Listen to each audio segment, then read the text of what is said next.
কাকিমারা বাড়ি নেই, জানি না, না বলেই তো নিচ্ছি। সব কচি কচি পাতা নেব,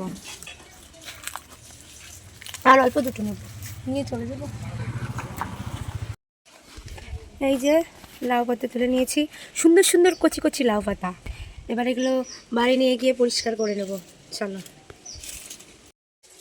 এখন আমি রসুন বেছে নিচ্ছি, আর আমার দিদা হচ্ছে লাউ পাতাটা আমার একটু কেটে দেবে। দিদা লাউ পাতাটা কেটে দাও। আজকের রান্নাটা হবে কালো জিরে, রসুন আর কাঁচা ঝাল দিয়ে মুখরোচক বাটা, শাক বাটা।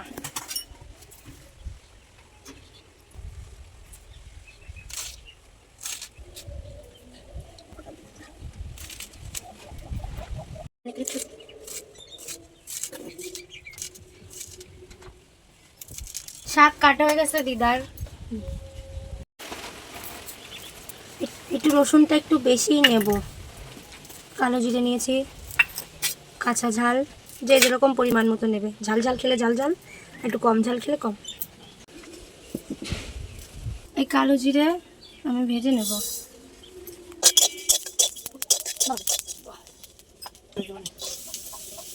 শাক দিয়ে দিলাম,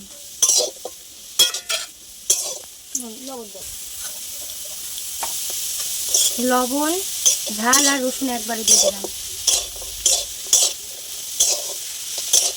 এর মধ্যে জল দিয়ে দেবে একটু। এবার আমি ঢাকা দিয়ে দেবো। এবার এই ঢাকাটা তুলে একটু ঘেটে দেবো। ঢাকাটা তুলে এবার এই তো ভাজা হয়ে গেছে, জল টেনে গেছে। এবার তেল দিয়ে দেবো, তেল দিয়ে দেবো।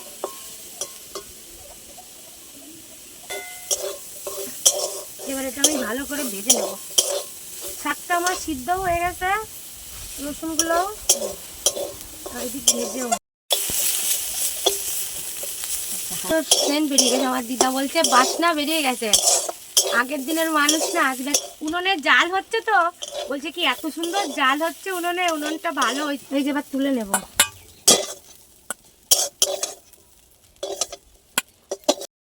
এবার এই কালো জিরে আর এখান থেকে কাঁচা ঝাল তুলে নেব। রসুন এগুলো বেটে নেব।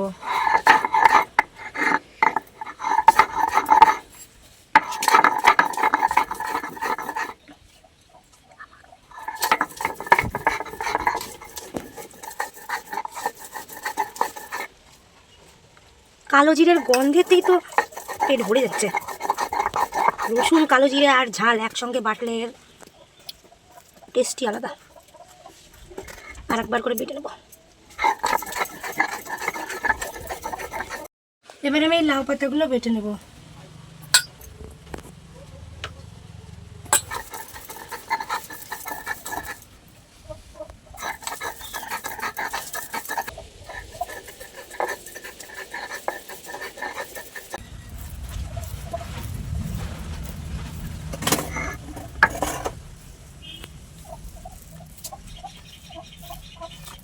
যেহেতু তেল দেওয়া ছিল ভাজাতে, আমি তেল টেল আর কিছুই দেব না, সব কিছুই ঠিকঠাক আছে।